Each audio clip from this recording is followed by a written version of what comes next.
Welcome everyone to a special edition of South by Southwest Sessions Online. Our online sessions usually take place on a Tuesday or Thursday at 11 a.m. Central Time, but tonight we are bringing you a special Friday night edition to celebrate the world premiere of the new Netflix film, The Lovebirds. We are supposed to have the world premiere of this film here at South by Southwest this year in March, and while we're sad that we are not able to present this film to you in person, we are very excited that it is out there in the world for everyone to see. And we're also very excited to bring you this special conversation with the stars of the film, Kumail Nanjiani and Issa Rae. This conversation is going to be hosted by our very own Janet Pearson, head of South by Southwest Film. Before we start, though, a few bits of housekeeping. Today's session will include a live Q&A. So at any time, please feel free to enter a question via the Slido platform on your screen. These questions will then be reviewed on the back end. And once approved, you can upvote any questions that you would like to have answered the most. I believe that's all I have for you now. So without any further ado, please welcome Issa Rae, Kumail Nanjiani, and Janet Pearson. Kumail, Issa, welcome to South by Southwest Sessions Online. It is so amazing to have you here. Now we have to imagine now, Kumail's had this experience, Issa, not yet, but we will. So we're coming off of rapturous applause in this restored movie palace, and everybody's like just loving your film and clapping and welcoming you, and that's what we're imagining that we would have had together this morning. That makes it more sad. Why would you do that? Because I know how great it would have been, but we're also thrilled to be able to enjoy this with you. I mean, you know, far more than 1,200 people can see the film, so the whole world can see it, which is great. That's the upside. But it's cool to kind of have you here. How are you both doing? Great. Thank you for having us here. Yeah, thanks for having us here. We were bummed out to have to miss South by Southwest, but you know, me alone in my little room here is just as exciting. Well, the chemistry in the film that you guys have is so great. Did you know each other before you were cast in the film? We did not. We had run into, well, I met him at the BAFTA tea after party or BAFTA tea party. I met Kumail and his wife when they were promoting The Big Sick, and I just remember being, you know, so happy for them, and then finally getting to see the movie and loving it, and yeah, we just got to know each other through the film, and got to share a lot about our own journeys and thinking about, and our own relationships and thinking about the characters in the movie. Well, it's so interesting because you're both creators who write your own work and extensively. So how different is it then to kind of, you know, act in somebody else's work that you didn't write? Well, with this one, we really wanted the characters to sound like us. So we did do some work to make sure that, you know, that we felt like ourselves. But it is different, you know, because it's somebody else's vision. We've both been lucky to be in situations where we really can sort of drive everything. So it's really about trust. You know, you really just, the big difference is trust. You may not, I don't know, it is a very, very different experience. I will say that, you know, it's sort of trust, and it's kind of, it's a little weird to sort of just, you kind of have to let go, you know, which can be difficult when you're not used to it. Yeah, I mean, I would echo that. And I think sometimes it's a relief, sometimes, especially coming off of Insecure, where there's so many hats that I have to wear. And luckily I have an amazing team. I have a showrunner and Prentice who takes on a lot of the same work, but for somebody else's vision, like Kumail said, it is just a matter of executing that. And obviously this film was still more collaborative, but it depends. Did this, because you had Kumail, you'd worked with Michael Showalter on The Big Sick. Were you early on in setting this film up, or how does the order work in terms of who got involved? And so Issa and I got involved first, and then Mike got involved. Mike actually got involved pretty late in the game. Mike got involved just a few weeks out from shooting, which is pretty rare. So that's how. Yeah, he came on pretty late. Okay, that's interesting. And then how do you know, as somebody who's not an actor and kind of an or creator, in terms of how do you make those decisions, you know, in terms of which one you're going to say yes to that somebody else started? You know? Still figuring it out. Issa, do you know? I mean, I said yes because Kumail was involved. Like, I was just really excited to and thinking about it, I wouldn't necessarily have put us together. And so that's what excited me. I'd obviously watched Silicon Valley and been a fan, and then his film, and thought he was super, super funny. And I don't know if Kumail knows this, but even listening, like back in my super, super broke days before I even got started, like my web series that launched my platform, I heard a Fresh Air interview with him and just remember thinking like, oh, he seems so cool and he's so funny. And so, yeah, I was just like, I'd love to figure out what a movie with us looks like. And so that was part of my saying yes, in addition to being excited about playing a couple that felt very stagnant in their relationship, because that felt relatable to me. So wow, I didn't know this. I'm glad I inspired Issa to enter the entertainment business. So thank you for that. You're welcome to everyone who's all the contributions that Issa has made to entertainment. I mean, I don't want to take credit for them, but no, you did. It's you and Terry Gross. It was honestly more her because she had really insightful questions. She led it. She carried the interview. So. Yeah, I would say, to go back to your question, like how do you choose? It's you choose the people you want to work with, but you also kind of have to go with your gut. It's hard to be like, all right, I want to do a movie that's this type of movie because it may not come along. So you there are so many conflicting things you hear all the time, and I think ultimately you just have to learn to trust yourself, which isn't easy because if you make a decision that then you sort of regret, at least it was your decision. Well, your chemistry is so good in this film, and the film is so much fun, and it's also tonally, very ambitious because it's romantic and it's a action, and it's kind of a mystery in a way, and I imagine that's a really hard needle to thread, in terms of like, so what people always talk about how hard comedy is, but in this case, was the action harder or easier or more fun, or because it's really doing a lot? Well, one of the things we talked about is like we knew that the comedy at least would be there. Like we would have the jokes there. We would focus on at least making it funny, but we wanted to try to work on the relationship and make sure that there were elements that felt real and that the couple felt real and that you wanted to root for them because, for most of the movie, they're arguing, they're at each other's necks, and that can be kind of disconcerting to watch and uncomfortable to watch. So for us, it was just about making sure that the couple felt like good, that you felt good watching them, and they felt relatable in some ways as well. And that was the core. Yeah, I think Issa's exactly right, because for us, the relationship was the reason that we wanted to make this movie. We wanted to see this couple sort of going through their ups and downs. And one of the keys to that is, this is a couple, there's love there, but they're never on the same page. So a lot of it, the comedy sort of, at least for me, comes last. You just have to trust them. It's working with someone like Issa, you trust that it's going to be funny. And working with someone like Mike as well, it's going to be funny. That's the last thing to worry about. You just want to make sure, as Issa said, that the relationship makes sense, and that the couple, as she was saying, if two people are arguing for an hour and a half, you have to make sure that there's different types of arguments and that it's compelling to watch. Yeah, and I think to the action of it, that was definitely, for sure, I mean, a challenge, I think, especially thinking about shooting at night, you're tired, you're shooting in the cold. There were some sequences were a lot more difficult than others, but that also, comes with the film. I think I for sure underestimated that in reading the script. Sometimes you're reading, you're like, oh, that's funny. And then you're like, oh, I have to do this. Yeah. My double can't do, okay, I have to do it because my face is on, cool. Yeah, and the other aspect that's challenging is while you're doing all that, this is New Orleans and we shot over Mardi Gras, not like Fat Tuesday, but before and after it. So everybody else is partying and having a great time.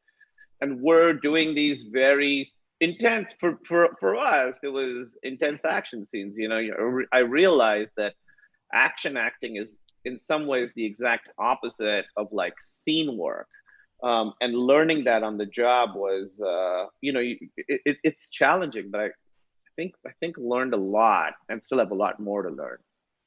I was just going to ask about New Orleans, what it was like to work there, and if there were any elements. My memory is that you finished shooting on a Saturday, and actually I know Kumail, you and Showalter and Jordana, a producer, came to South by on a Sunday because they had another film and you were coming in for Stuber. So.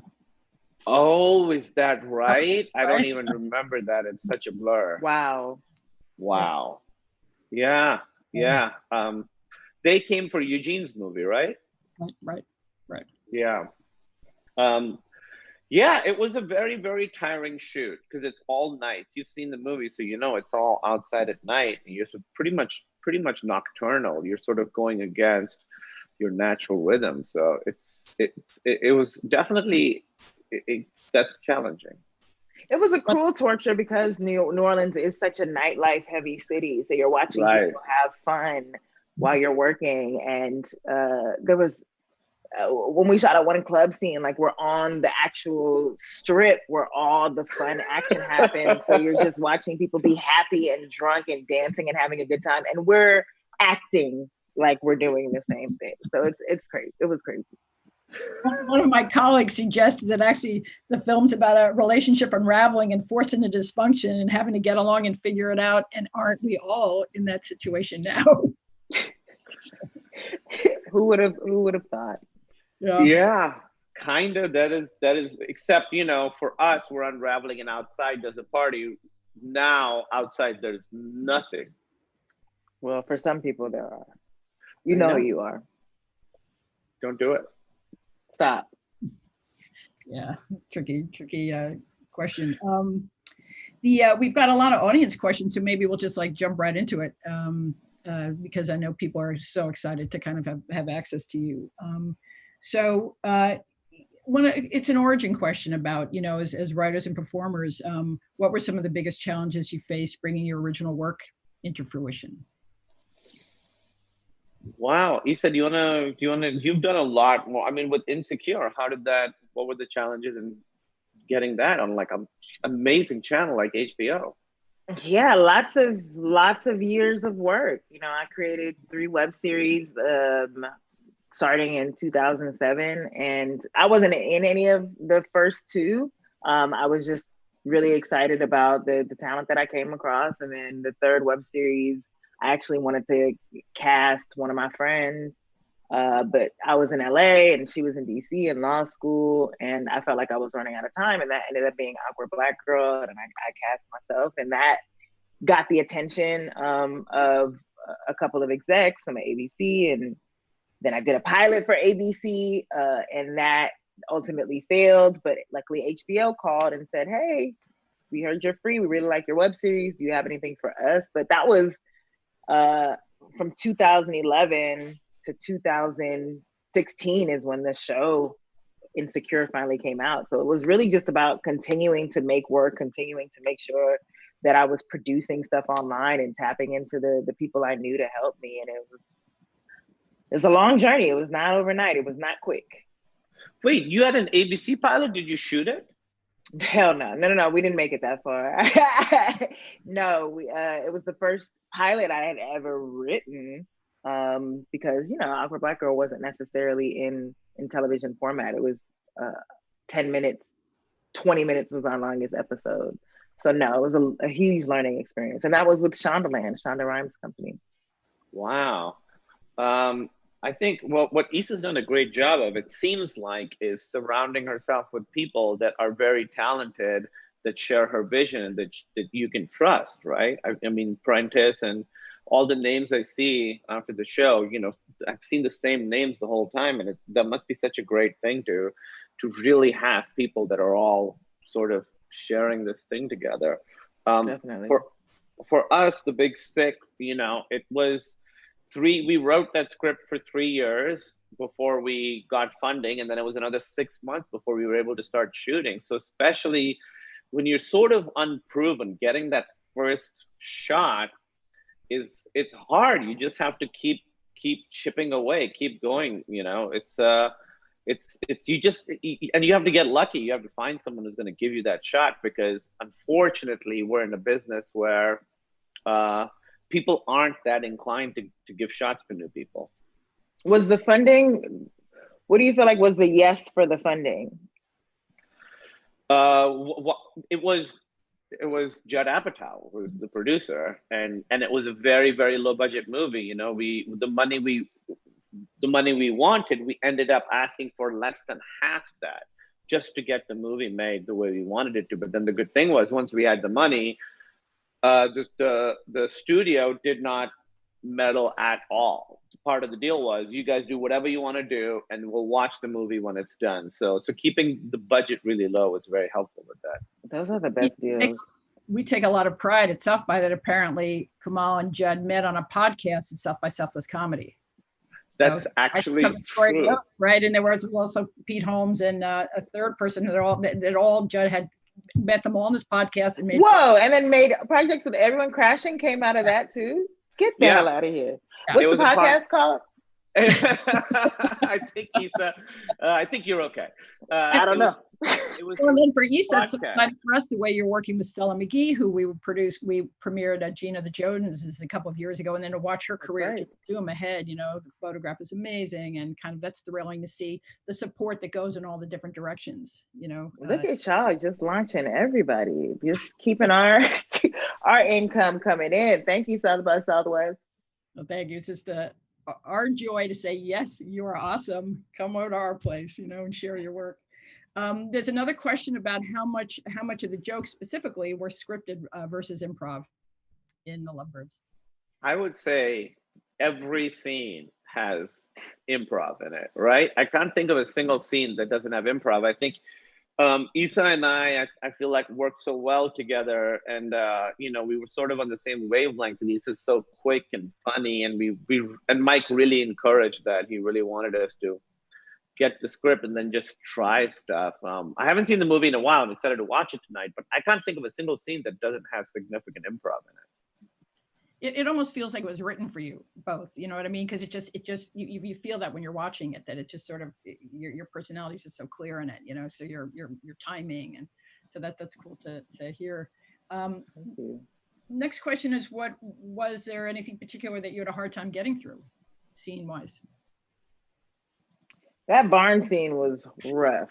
I'm not gonna lie, because there were just so many elements, and we actually changed things mid-shoot. So just when we had gotten the choreography and the rehearsal down to shoot it one way, Mike actually had a really good idea and a revelation that a lot of the movie fight scenes were similar. And so he wanted to switch it up, and that was a great idea, but that meant that we needed to switch the choreography and learn new fight choreography on the spot. And for me specifically, that meant, because initially Jabron was doing all the fighting in the barn scene. I'm sorry, is this spoilery too? Does this, people who've seen it, I mean, who are in this chat, have seen the movie?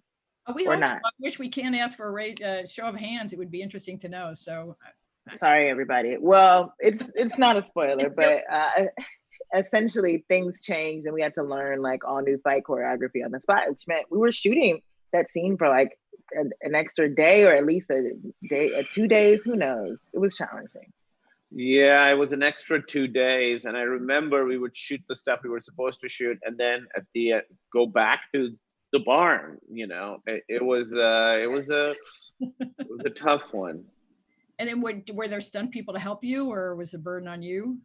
That's the only way we could make it. I mean, yes, they were helping, but we were still on camera a lot of the time, most of the time. So they helped as much as they could. Shout out to my girl who was super, super patient, because I've never been able to learn dance choreography. And so fight choreography was worse. And yeah, luckily we were supposed to be bad at fighting. So I accomplished that. Yeah, the hard thing about fighting, you know, as opposed to like scene work, like if I'm doing a scene where Issa and I are talking, the whole point is, at least for me, I don't want to think about what I'm going to say. I'm listening to her and reacting. So the whole point of acting is truly being in the moment. Whereas when you're doing fight choreography, it's a lot more like math. So you are thinking about like, I'm going to do this, and that person's going to do this, then it's my turn to do this, and then it's their turn to do this. So it's like exactly the opposite kind of acting. And I really wasn't, I didn't go into it understanding that. It took me a little while.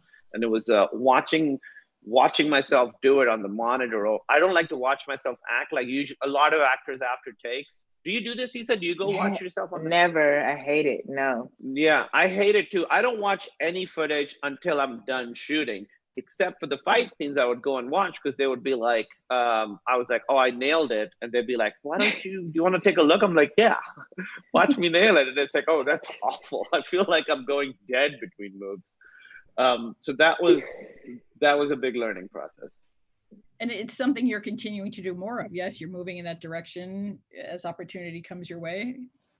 I'm trying to. Yeah, certainly. I mean, I did another movie that I finished a couple months ago that was significantly more action, and I had to like be good in it, as good at fighting. Like as Issa said, in this movie, neither of us are fighters.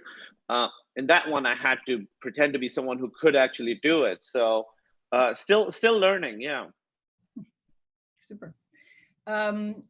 Questions are more about New Orleans. How great were the meals, and how much do you miss that now?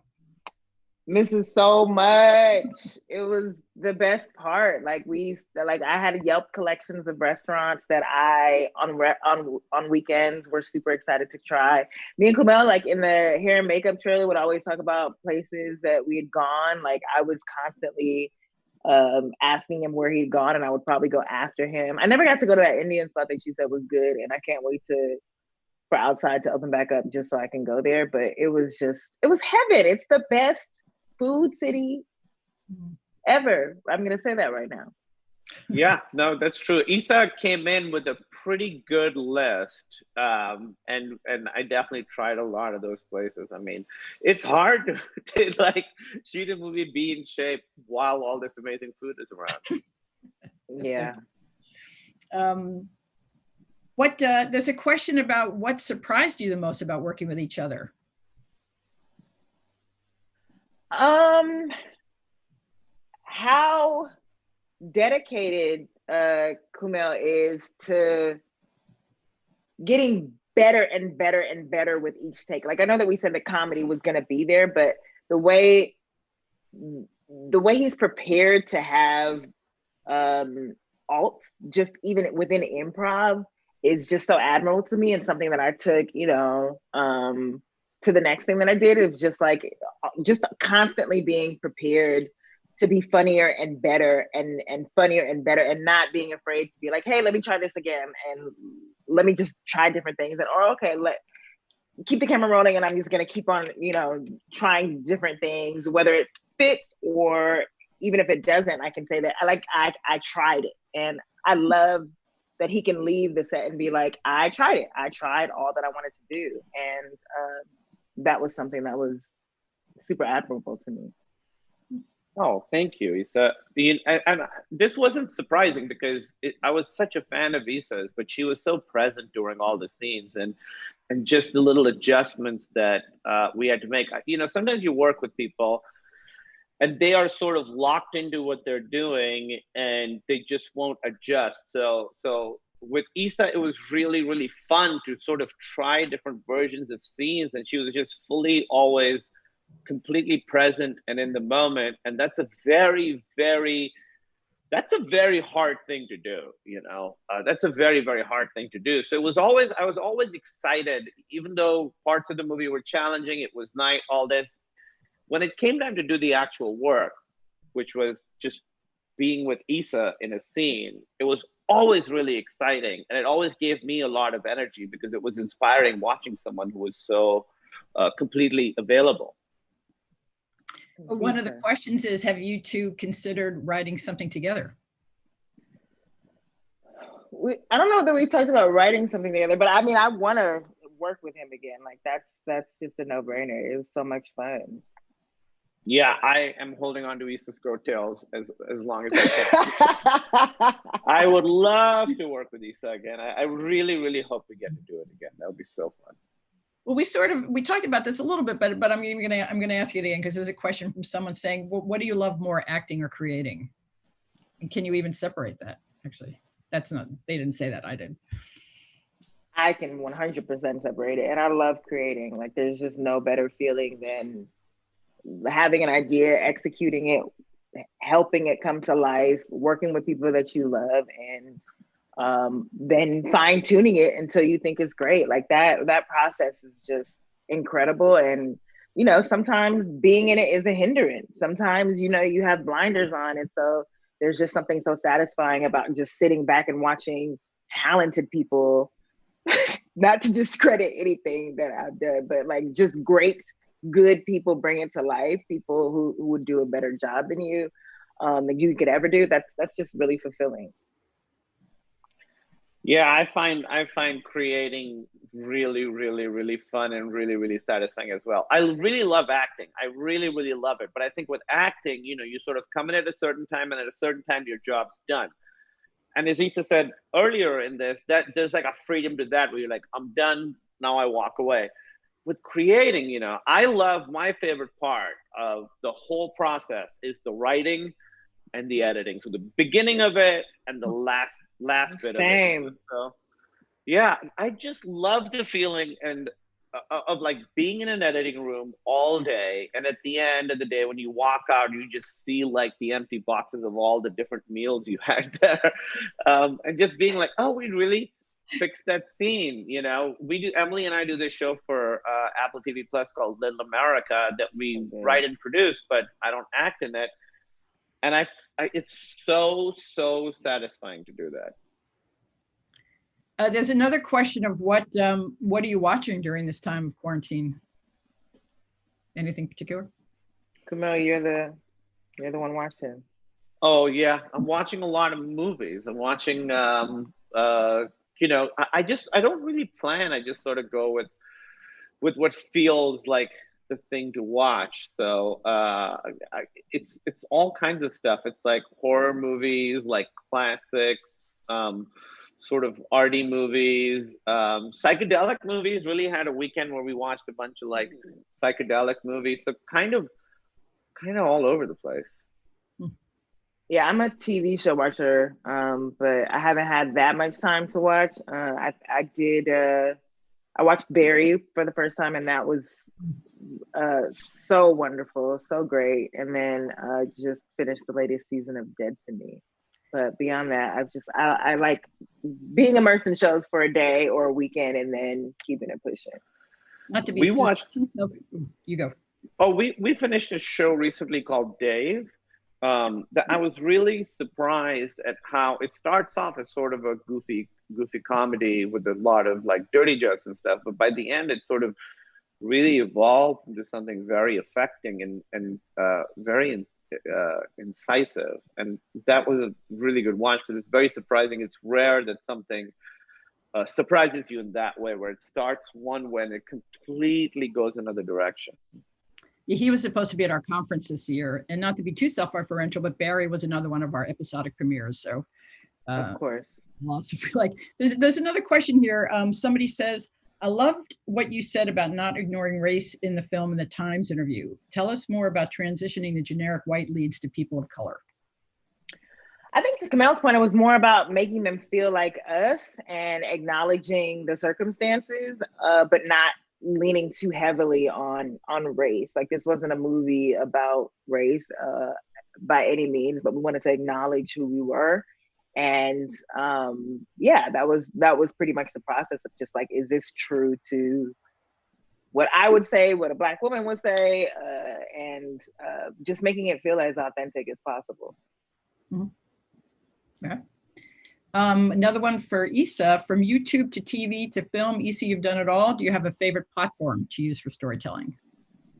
I love television. I will always love television because you just have more time to tell stories. You can go so many different ways. Sometimes film feel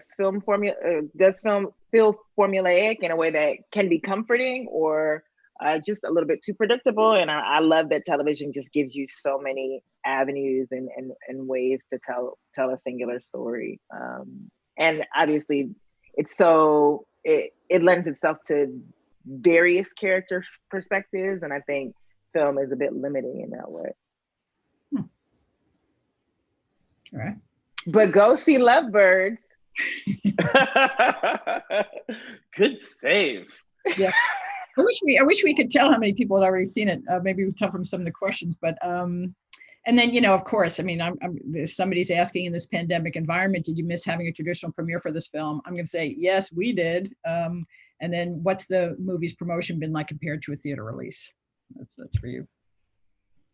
It's been more like this, me in this room, Issa in that room. It would have been really fun to we had a big promotional tour planned. The South by Southwest was part of it, but we were going to go all over the country showing this movie and doing Q&As, and that would have been really, really, really fun. So it's the promotion's been very, very different. It's been very convenient, but I keep thinking about how sad I am that I'm not able to watch this in a theater with other people. I think that's the most fun part. I could take or leave a lot of the other things, but watching a movie in a theater with other people who don't know you're there, don't care, and are just either sincerely laughing or not, but that's the best part. Yeah, it is really, really fun. Another question of how are you staying creative during this weird episode of Twilight Zone we're all living in? I like that. By force. Deadlines didn't go away. So I'm very much, I realize how much time I spend procrastinating in terms of trying to find a place to work outside of my house. And that's part of my process. But I got rid of that process and have just had to, walk from my bedroom to this office and just work. And there's something very efficient about that in the saddest way. Yeah, it's been the same thing. You just have to write. And I found I had all these writing rituals, that I sort of set in place. And I found out now that all those rituals are unavailable to me, that in some ways for me, those were just excuses to procrastinate or to not write, to give myself, say I have writer's block or whatever. I think I just sit down, walk in here, sit down, write, take the pressure off about having it to be good or anything, just have to write. And that's been working so far. Oh, I asked when you were watching, but this is a specific question about what are your favorite romantic comedies? I love Splash, Coming to America, Notting Hill. Yes. I love The Proposal. That's another great one. Sandra Bullock is just great. Sandra Bullock and Julia Roberts and Nia Long are my heroes. I love Notting Hill. It's funny, Emily and I, we were in London for a few months last year and the beginning of this year, and we stayed in Notting Hill. And in the movie, he has a blue door on his apartment. And so any houses with blue doors, there would be 40 people taking pictures, just pictures of a blue door. That didn't matter if it was that blue door or not. So I learned to I love that movie, but I had a bit of a love-hate with it because we'd be walking and be like, oh, these people are here to take pictures of a blue door. But I would say that one, Four Weddings and a Funeral, is definitely one of my favorites. And this is not maybe a romantic comedy, but my favorite romantic movie, Before Sunset. I love the whole Before trilogy, but Before Sunset is one of my favorites. I think that movie's beautiful. Oh, absolutely. And I'll expand it to, because Lovebirds isn't just a romantic comedy, it's also crazy shit happens in one night genre. If there are some kind of favorites that from that genre, there are a lot of really wonderful ones. Yeah. I would say my favorite in that genre is After Hours. I think that's a great one because it's Martin Scorsese, but never seen him make a movie like that. And it's just so impressively weird. That movie has so much strange stuff in it. It's truly inspired. I'm going to go with the teen classic, Can't Hardly Wait. Mm-hmm. Yeah, that's a good one. This is, okay, somebody's asking, Issa, is there a Sesame Street plaque on your door? And please tell us about it. And Kumail, we want to know about the grandfather clock in the background. Oh, look at y'all. Y'all just get to be all up in the mix. Yes, that is my, I just did an appearance on Sesame Street. It hasn't aired yet, but that's something that they gave me. And so I take a lot of pride in my little appearance. Yeah, we just got a bunch of like retro-y stuff. So there's like a little like ray gun, like a little like retro sci-fi type ray gun there. And then Emily's a big Devo fan, so there's like a Devo like piece of art there. And honestly, Is that don't a know. workout bench in the back? Yeah. Oh, convenient. Wow. Okay. Yeah, I was just doing my reps, right before Yeah, this. prepping. Have to look swole for the Q&A. So gross. Next question. All right. Is there one director you'd love to work with that you haven't already?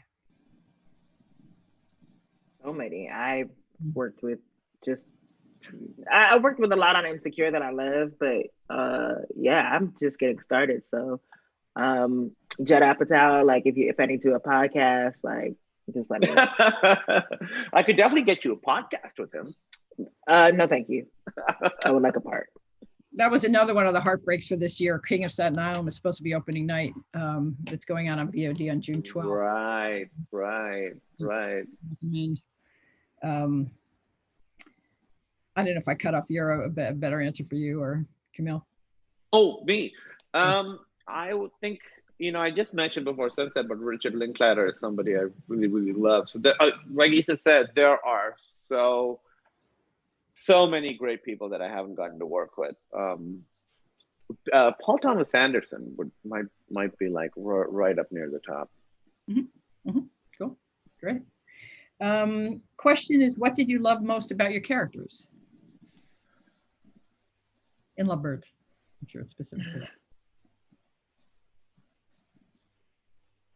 that. You go first.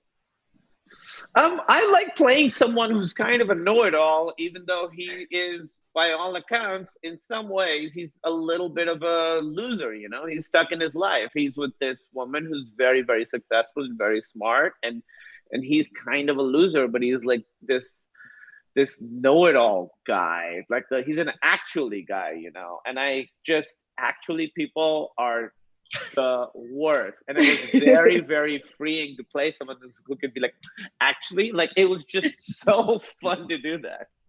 I now get it. I now know why the actually people say actually.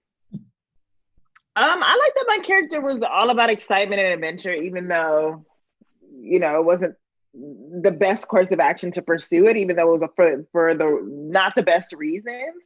But there is something that I admire about people who are like, let's figure it out. Like, let's do it. We can do it. What's the problem? Like, even the confidence to think that you can win the amazing race with your partner. She had a lot of faith in herself and the relationship. And that's not something that I have. I keep not asking this question, which is a perfect segue, but it keeps getting upvoted more, which is, how would the two of you do on The Amazing Race in real life? I think we do okay. We kill it. Yeah. Kill it. I'll tell I just you. said that I don't have the confidence to say that about myself, but partnered up, kill it.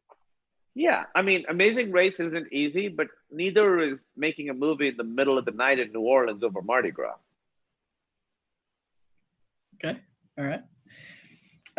And for Issa, will Kumail ever get a guest role in Insecure? That would be awesome. All right, that question is from K. Nan.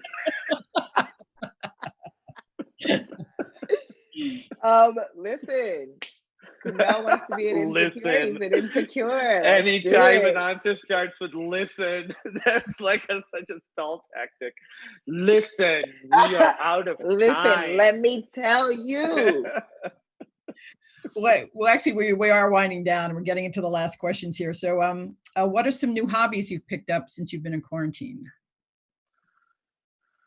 None. I have defiantly not learned anything new. I don't want to like suck at something new. I'm going to stay in my zone, just do the stuff I know how to do. Once the quarantine's over, I'll challenge myself. This is not the time to do that for me. Yeah, I'm the same. Hobbies, I have none. It's just been about work, and it's not been a fun time. So. Well, going back to a happier time, what did you do for fun on this? I mean, we already talked about food in New Orleans, but what did you do for fun on the set when you weren't filming? Do you get to have fun? I mean, we were filming pretty much nonstop when we were on set. Yeah, I think just talking, like getting to know each other, sharing stories and things like that in between takes. But beyond that, like the bonding of it is always fun. But no, especially in the nighttime of it, it's not like a lot of stuff is happening that you can do when you're sleeping during the day. So I did go to Mardi Gras for the first time ever, and had some friends fly down and had some friends visit over the weekends. My weekends were pretty lit, but nothing for fun beyond drinking and eating. And, you know, Issa and I obviously are together through the whole movie, but it was really fun when we had, like, you know, there's obviously it's an episodic movie, so you meet people and they're around for a little bit, then they move on. And so I remember, so that was always fun to hang out with new people. And Paul Sparks, who plays Mustache, was there. He told us a really great story about Nicolas Cage, and it was we cannot repeat the story. Shouldn't have even said that, but it was always fun, just like chatting, because like you're up all night and people just start opening up. Well, we're kind of almost out of time here, but you know, there's a harder question or there's a more fun question. So I'm going to give you a choice, and you can answer. I'm going to say both, and you just answer which one you want. So the harder question to me is, with the new normal, how do you think filmmaking will change? I think it's pretty hard, but go ahead if you want it. If the other alternate question is, as we were talking about right before this started, is, you know, we were talking about when Silicon Valley premiered at South by Southwest. What can you imagine? What would have been really fun to do if South by Southwest hadn't had it been canceled this year for your premiere? I mean, I love the food in Austin. I think Austin is one of my favorite cities that I've been to. And I've been to, you know, you've been very kind, and I've gotten to go to South by Southwest a bunch of times. And the food there, the barbecue there is so good. I would have definitely been excited about going to Franklin's. Same thing. I was so excited, you know, and so many my collaborators were going out there, and it was just going to be, and I had so many friends who had films there, and it just felt like it was just going to be a love fest of, hey, you got a movie, you got a TV show, like we're gonna party and eat, and there's obviously so much to do at South by Southwest. So I was looking forward to just checking everybody's stuff out that I could get into, you know. Well, thank you so much, you guys. It's thank you for making the time to talk to us about this. We love Lovebirds. We were thrilled to have chosen it, and we are thrilled now that we didn't get to show up, but the world is getting to see it and getting to enjoy it. And actually, it's really fun. I just watched it again on my couch, getting ready for this, and you know, and it's just so much fun to watch here. So thank you. Wishing you the best with it, and rain checks for coming back to South by Southwest when life gets back to that. So, yeah, I'll take you up on it. Thank you. Yeah, thank you so much again for this. And I'm going to throw this back to my colleague, Austin Nauert, to close us out. Thank you so much. Thank you. Thank you, Janet. And thanks to everyone for watching. And thanks most of all to Issa and Kumail for joining us tonight for the special Friday night edition of South by Southwest Sessions Online. If you, for some reason, have not watched Lovebirds yet, you should totally go do that. It's just such a fun film and such a great film. It's available on Netflix right now. And if you've already seen it, maybe go watch it a second time. As a reminder, our next online session will take place this coming Tuesday, May 26th. It'll be with TV host, motivational speaker, and best-selling author, Leon Logothetis.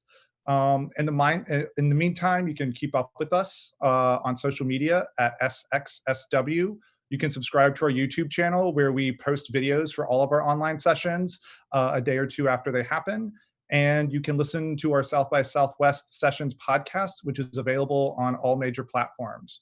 Again, thanks everyone for joining us, and have a great weekend.